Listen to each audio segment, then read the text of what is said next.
전 세계 무슬림은 약 15억 명. 이슬람은 국내에서도 확산되고 있습니다. 최소 15만 명 이상의 이슬람권 출신 외국인이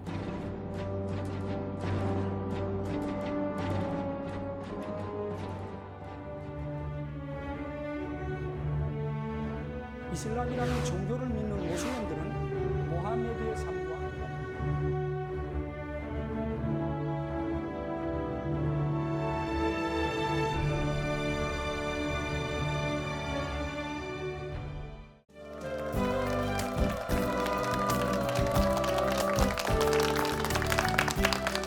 안녕하십니까, 유해석 선교사입니다.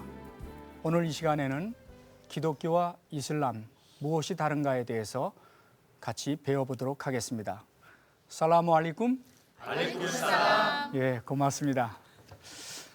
제가 나이 30살에 조국을 떠나 영국으로 갔습니다. 영국에서 공부를 하는데 베를린 장벽이 무너진 직후였습니다. 그래서 저도 베를린 장벽에 가서 독일에 가가지고 베를린 장벽에서 벽돌 한 조각을 가지고 영국으로 돌아왔습니다. 정말 행복했고 정말 기쁨으로 충만했습니다. 그 무렵에 미국계 일본인 학자 가운데 프란시스 후쿠야마라는 분이 책을 썼는데 이렇게 썼습니다. 공산주의는 같다. 자본주의가 승리하였으며 전 세계에서 자본주의의 깃발 아래 번영할 것이다 라는 논문을 썼습니다.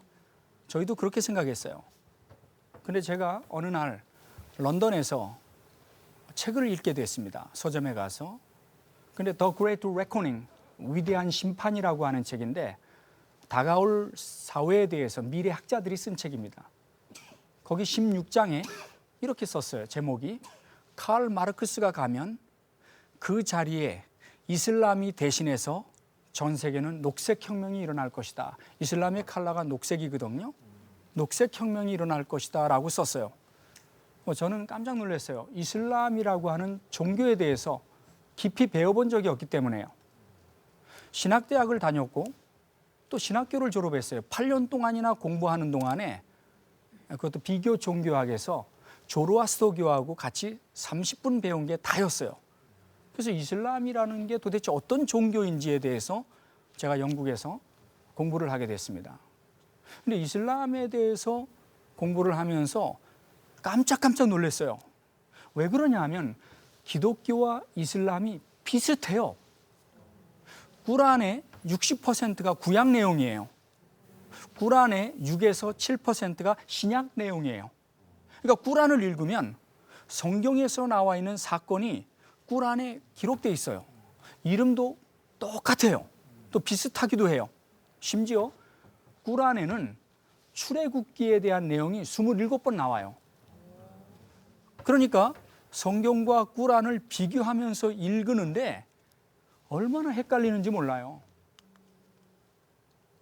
그래서 이슬람에 대해서 기독교와 이슬람이 무엇이 다른가에 대해서 우리가 지금부터 공부를 해보려고 합니다. 이슬람의 알라와 기독교의 하나님은 같은가? 자, 이슬람에서는 또 꾸란에서는 너희의 신과 우리의 신은 같다고 이야기합니다. 그러나 분명한 사실은 여기에서 이야기하는 너희의 신과 우리의 신이 같다고 했을 때 너희의 신은 이슬람이 이야기하는 알라이지 기독교에서 얘기하는 하나님은 아닙니다.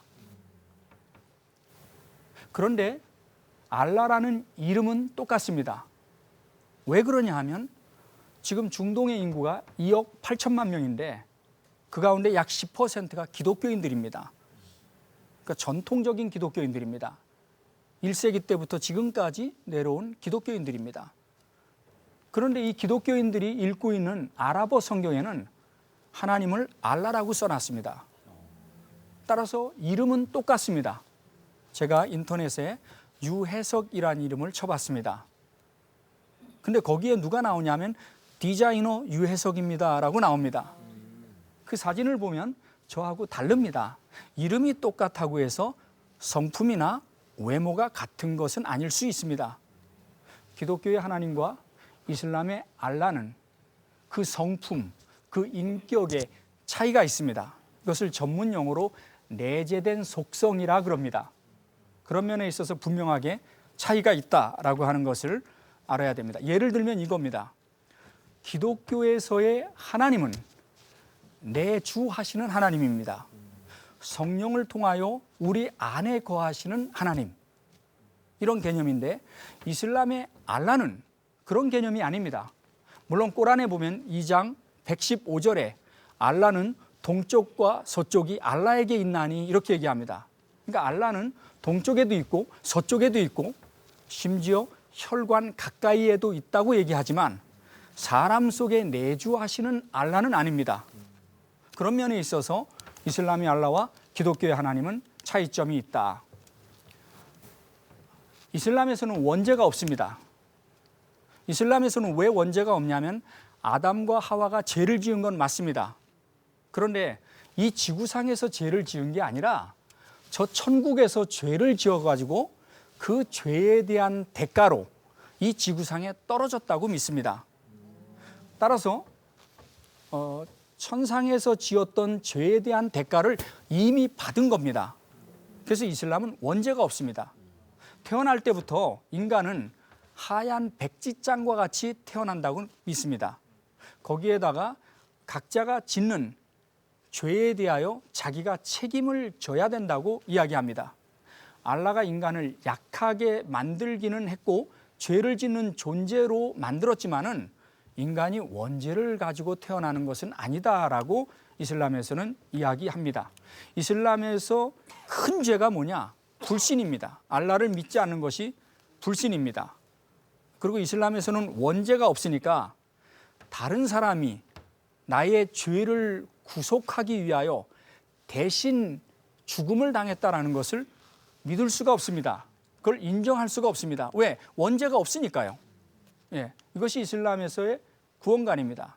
이슬람에서는 다른 사람이 희생을 통하여 나를 대신해서 보상을 받는다고 하는 걸 거절합니다. 어느 누구도 자기를 위해서 대신 죽어줄 수가 없고 자기가 지은 죄에 대하여 또 자기의 구원에 대하여 각자가 책임을 가지고 살아야 된다, 이렇게 이야기합니다. 다시 말하면 인간은 자기 자신의 구원을 위해서 구체적으로 행동해야 된다, 이렇게 가리키고, 그리고 마지막 날 알라 앞에 갔을 때 그때서야 심판을 받는다, 이렇게 말합니다. 또 좋은 일을 많이 하면 나중에 알라에게 가서 재판을 받을 때 알라로부터 페이벌리티즘, 특별한 은혜를 입을 수 있다라고 생각해서 선한 일을 많이 하는 것도 볼 수 있습니다. 그렇다면 이슬람에서는 어떻게 구원을 받을까요? 꾸란에 근거하면 첫 번째, 알라의 선택입니다. 알라의 일방적인 선택입니다. 꾸란 9장 51절에 보면 알라께서 선택한다는 겁니다. 그러니까 우리에게는 선택의 자유가 없습니다. 무슬림들에게 당신 혹시 오늘 저녁 때 죽으면 천국에 갈 수 있습니까? 라고 물어보면 무슬림의 99%는 인샤알라 그렇습니다. 인샤알라, 영어로는 if God will, 알라의 뜻이라면 내가 천국에 가는 것이지 내가 가고 싶다고 해서 가는 게 아닙니다. 그러니까 구원에 대해서 어느 누구도 보장할 수가 없습니다. 두 번째로 꾸란 23장 102절과 113절에 보면은 그때 그의 선행이 많았던 자들은 번성할 것이며 그의 저울이 가벼운 자들은 그들의 영혼을 잃고 지옥에서 영원히 사느니라, 이렇게 나옵니다. 이게 무슨 말이냐? 이슬람에서는 이 왼쪽 어깨 위에 악한 것을 기록하는 천사가 앉아 있고 오른쪽 어깨 위에는 그 사람의 선한 행동을 기록하는 천사가 앉아 있다고 얘기합니다. 그래서 그 사람의 모든 행위를 전부 기록합니다. 그래서 마지막 날 저울에다가 심판을 당합니다. 그런데 착한 일을 많이 했을 경우 얘는 천국에 들어갈 가능성이 높고 나쁜 일이 많이 기록되었을 때는 지옥에 들어갈 가능성이 높다는 것을 뒷받침하는 구절입니다. 그러니까 선행은 이슬람에 있어서 중요한 덕목입니다. 따라서 우리가 중동이라든가 중앙아시아든가 이슬람 국가에 갔을 때 그들의 호스피탈리티, 사람을 대접하는 모습은 상당히 감동적으로 다가옵니다. 그 이면에는 이런 종교적인 구원관과 상관이 있다는 것을 우리가 알 수 있습니다. 세 번째로 꾸란 3장 97절에 근거하면 이슬람의 성지, 제1성지가 메카의 카바 신전입니다. 그 카바 신전을 방문했을 때 거기에 안전함이 있다라고 이야기합니다. 그래서 여러분 하지, 순례 기간이 되면 수백만 명의 모슬렘들이 전 세계에서 카바 신전을 방문합니다. 심지어 어떤 사람들은 관을 가지고 갑니다. 왜냐하면 그 관을 가지고 카바 신전에 찍어서 내가 카바 신전을 방문했다라고 하는 상징이 되고 또 자기가 죽었을 때 그 관에 들어가기 위해서 그러는 경우도 있습니다. 근데 네 번째, 이슬람에서 구원 얻는 방법이 또 하나 있는데 지하드에 참전하다가 죽는 사람은 천국에 갑니다. 그러니까 이 세 가지, 앞에 얘기했던 세 가지로는 인간은 구원의 확신이 있을 수가 없습니다. 그렇죠? 알라의 선택과 심판날에 가서 전부 다 드러나는 일이지 인간은 알 수 없습니다. 다만 최선을 다할 따름입니다. 그런데 지하드에 참전하다가 죽으면 그 사람은 천국으로 갑니다. 꾸란 2장 154절에 보면 순교자들이 죽었다고 말하지 말라. 그들은 살아있으되 너희들은 인식하지 못하고 있을 뿐이다. 천국에 들어갔다는 것을 상징하고 있죠. 또 꾸란 3장 169절에 의하면은 알라의 길에서 순교한 자가 죽었다고 말하지 말라. 그들은 알라의 양식을 먹으며 알라 곁에 살아 있느니라 라고 이야기합니다. 그러니까 지하드 전사가 죽으면 구원이 확실하다라고 하는 것을 가르쳐주고 있습니다. 그래서 이슬람에서 지하드에 참전하는 것은 겉으로 보면 정치적인 사건인 것 같지만 그 내면으로 들어가 보면 자기 구원에 대한 종교적인 확신이다라고도 볼 수 있습니다. 기독교의 구원과는 다릅니다. 모든 인간은 그 죄성으로부터 구원이 필요하고 비참한 타락에서부터 누군가의 도움이 필요합니다. 그래서 로마서 3장 23절에 모든 사람이 죄를 범하였음에 하나님의 영광에 이르지 못하더니 이렇게 이야기하고 있습니다. 로마서 5장 12절에는 이러므로 한 사람으로 말미암아 죄가 이 세상에 들어왔고 죄로 말미암아 사망이 왔나니 이와 같이 모든 사람이 죄를 지었으므로 사망이 모든 사람에게 이르렀느니라 라고 죄의 열매가 사망이라고 이야기하고 있습니다. 그런데 인간으로서는 구원할 만한 방법이 없기 때문에 하나님의 아들인 예수 그리스도가 이 땅에 오셔서 누구든지 주의 이름을 부르는 자는 구원을 얻게 하셨습니다. 그리고 그것은 행위에서부터 난 것이 아니고 하나님의 선물이다라고 이야기하고 있습니다. 그 이유는 누구든지 자랑치 못하게 하려 함이라고 성경에는 기록되어 있습니다. 그러니까 이슬람의 구원관과 기독교의 구원관은 상당한 차이가 있다는 것을 알 수 있습니다. 이슬람에서는 성경을 어떻게 생각할까요? 이슬람에서는 구약 성경은 유대인들이 타락해서 변질시켰고 또 신약 성경은 기독교인들이 타락해서 변질시켰기 때문에 알라께서 이슬람의 예언자 무함마드를 통하여 꾸란을 주었다라고 가리킵니다. 그런데 이 꾸란에는 성경과 아주 비슷한 부분이 많이 있습니다. 이슬람에서는 뭐라고 얘기하냐면 성경을 읽을 필요가 없다. 왜냐하면 성경에서 꼭 필요한 내용은 이 꾸란에 다 기록되어 있다라고 이야기합니다. 어떻게 보면 그것도 맞는 것 같습니다. 지금부터 설명을 해드려보면 꾸란에 예수님에 대해서 긍정적인 내용들이 있어요.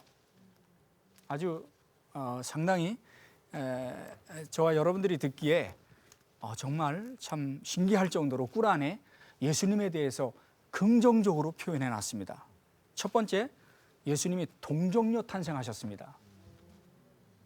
꾸란 전체에서 동정녀 탄생한 분은 예수님밖에 없습니다. 꾸란에 동정녀 탄생했다는 게 분명히 나옵니다. 이슬람에서는 다 믿습니다. 심지어 꾸란에 11번 사이드나 이사 호아 알마시히라는 말이 나옵니다. 예수님은 메시아라는 말입니다. 예수님이 메시아라고 기록되어 있습니다. 예수님만이 메시아입니다. 꾸란에. 그런데 문제는 메시아가 무엇을 말하는지를 얘기해 주고 있지 않습니다.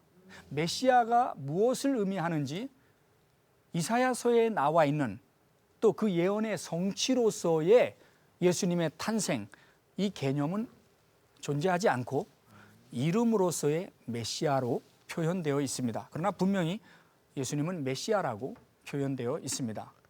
꾸란에 보면은 꾸란 3장 36절에 예수님만이 죄가 없습니다. 심지어 무함마드도 자기 죄 때문에 날마다 회개한다 그랬습니다. 근데 꾸란에 예수님만 죄가 없이 탄생했습니다. 이슬람의 대학자인 이슬람의 아주 굉장한 대학자인 사히 부카리라는 사람이 뭐라고 말했냐면 예수님과 그의 어머니를 제외하고는 모든 인간이 태어날 때 악마에게 공격을 당했지만 예수님만은 악마와의 사이에 휘장이 놓여 있었기 때문에 전혀 영향을 받지 않았다라고 얘기를 했습니다. 이슬람에서는 예수님이 죄가 없이 탄생했다는 것을 그대로 믿고 있습니다. 네 번째로 예수님은 심지어 꾸란에 성령이라는 말이 5번 나옵니다. 로하 알꾸두스라는 단어입니다. 성령이 기독교에만 있는 것이 아니고 꾸란에서도 성령이라는 말이 나옵니다. 물론 이 성령이 보혜사 진리의 성령, 우리 기독교에서 믿는 그런 성령은 아닙니다. 그럼에도 불구하고 그런 이름이 존재하고 있다. 5번째로 꾸란에 예수님만이 기적을 일으키셨습니다. 꾸란에 예수님이 일으키신 기적이 우리 신약 성경에 나와 있는 기적보다 훨씬 많습니다. 꾸란에 예수님이 일으킨 기적이 얼마나 위대한지 모릅니다. 놀라운 사실은 예수님이 마지막 날 심판하러 재림하신다는 내용이 꾸란에 나옵니다. 꾸란 43장 61절에 실로 예수의 재림은 심판이 다가옴을 예시하는 것이라. 그러므로 일러 가로되 그 시각에 대하여 의심치 말고 나를 따르라. 이것이 옳은 일이라. 이렇게 얘기합니다. 예수님께서 재림하신다는 것을 꾸란에 분명하게 기록되어 있습니다. 예수님이 근데 재림해서 뭐 하냐 이거죠? 이슬람에서는 예수님이 재림하셔서 모든 기독교 십자가를 없애고 이 땅에 이슬람법 샤리아에 의해서 지배받는 나라를 만들 것이다 라고 이렇게 이야기를 하고 있습니다. 어쨌든지 간에 예수님이 재림하신다는 이야기가 꾸란에 적혀 있습니다. 모슬렘들도 예수님의 재림을 기다립니다. 제가 시리아의 다마스커스에 가면은 The Great 모스크가 있습니다. 대사원이 있는데 그 옛날에는 사도 요한교회였는데 이슬람 사원으로 바뀌었습니다. 거기에 가면은 이슬람의 첨탑이 있습니다. 미나렛이라고 하죠.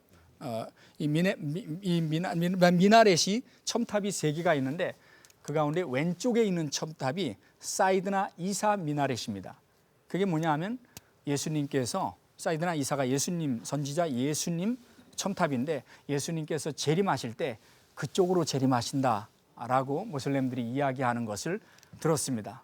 예수님의 재림을 기다리실 분은 지금 비행기 티켓을 사서 시리아의 다마스커스로 가셔야 될 겁니다. 그런데 지금까지 이야기한 것은 우리 기독교의 성경과 똑같지 않습니까? 예, 너무 비슷하잖아요. 그런데 지금부터 이야기하는 것을 들어보면 기독교와 이슬람의 차이가 어디에 있는지를 알 수 있습니다. 첫 번째, 예수님은 하나님의 아들이 아닙니다. 이슬람에서. 꾸란에서 예수님이 하나님의 아들이라는 것을 부정합니다. 두 번째, 예수님은 삼위일체의 2위가 아닙니다. 이슬람에서는 삼위일체를 철저하게 부정합니다. 꾸란 5장 76절에 보면 알라가 셋 중에 하나라 말하는 그들은 분명 불신자이라. 알라 외에 신이 없거늘 만일 그들이 말한 것을 단념하지 않는다면 그들 불신자들에게는 고통스러운 벌이 가해지리라 라고 기록되어 있습니다. 따라서 이슬람에서는 예수님이 삼위일체의 한 위라고 하는 것을 부정합니다. 세 번째로 이슬람에서는 예수님은 세이비어, 구세주가 아닙니다. 예수님은 십자가에 못 박혀 죽지 않았습니다. 그러나 다른 학자들은 예수님이 십자가에 못 박혀 죽었다고 말하는 학자들도 있습니다. 그런데 예수님이 십자가에 못 박혀 죽든 안 죽든 인간의 구원을 위해서 오신 분은 아니기 때문에 그건 상관이 없습니다. 이슬람에서는 예수님은 인간의 구세주가 아닙니다. 그리고 예수님은 제한된 시간에 이스라엘 백성들만을 위해서 오셨다라고 이야기합니다. 여러분, 예수님께서 한 여인에게 나는 이스라엘의 잃어버린 양 외에는 보냄을 받지 않았다라는 기록을 기억하십니까? 그 내용을 보면 예수님은 이스라엘을 위해서 온 선지자라는 거죠. 그러나 사실 이 수로보니게 여인에게 했던 이 말은 이 여인의 믿음을 시험하려고 하신 말씀이었죠. 그 이전에 예수님은 두로와 시돈 땅에 가서 복음을 전하셨고 이방 땅이었죠. 그 후에 또 데가볼리, 지금도 이방 땅이죠. 거기에 가서 복음을 전하셨습니다. 예수님은 일생 동안 이방 선교를 위해서 헌신하셨던 분이거든요. 그런데 그 구절 때문에 예수님은 이스라엘만을 위한 선지자고 모함메드는 전 세계를 위한 선지자다라고 이슬람에서는 그렇게 이야기하고 있습니다. 그렇다면은 이슬람에서는 예수님에 대해서 긍정적인 얘기와 또 부정적인 이야기를 우리가 다 들었습니다. 기독교인을 어떻게 생각할까요? 기독교인에 대하여 꾸란에 뭐라고 나와 있을까요? 긍정적인 얘기들도 있습니다. 꾸란에 29장 46절에 또 10장 94절에 성서의 백성들, 기독교인에 대한 긍정적인 이야기가 있습니다. 또 부정적인 이야기도 있습니다. 모슬렘들이 하루에 기도하는 강경한 모슬렘들, 종교적인 모슬렘들이라고 하면 17번씩 암송해야 되는 구절이 있습니다. 우리 주기도문처럼. 그게 개경장입니다. 꾸란 1장 1절부터 7절까지입니다. 그 내용은 이렇게 시작합니다. 비스밀라 라하만 라힘 함두릴라 라빈 알라민 이렇게 시작하는데 그 7절에 뭐라고 나와 있느냐? 그 길은 당신께 축복을 내리신 길이며 노여움을 받은 자나 방황하지 않는 자들이 걷는 가장 올바른 길입니다라고 얘기합니다. 근데 그 밑에 주석에 보면은 노여움을 받은 자가 누구냐? 유대인입니다. 방황하는 자가 누구냐? 기독교인입니다. 이슬람에서는 하루에 17번씩 유대인이나 기독교인이 되지 않은 것을 알라에게 감사합니다. 두 번째, 기독교인을 물리적으로 공격하라고 명령하고 있습니다. 꾸란 9장 29절에 항복하여 지지아를 지불할 때까지 투쟁하라 이렇게 이야기하고 있습니다. 그런가 하면 꾸란 3장 11절에는 무슬림은 최고의 피조물이고 기독교인들은 대부분 사악한 자들이다라고 이야기하고 있습니다. 마지막으로 꾸란 98장 6절에 의하면 기독교인들은 불신자들과 함께 지옥에 갑니다. 몇 번째 지옥에 가냐면 6번째 지옥에 갑니다. 7번째 지옥은 무신론자들이 가고요. 5번째 지옥은 유대인들이 갑니다. 따라서 이슬람에서는 기독교인들에 대하여 지옥에 간다라고 꾸란에 설명이 되어 있습니다. 기독교와 이슬람의 차이점을 대강 이해하시겠습니까? 어떤 면에서는 같지만은 또 어떤 면에서 본질적인 면에서 상당히 차이가 난다는 것을 우리가 이 시간 배웠습니다. 감사합니다. 다음 시간에 뵙겠습니다.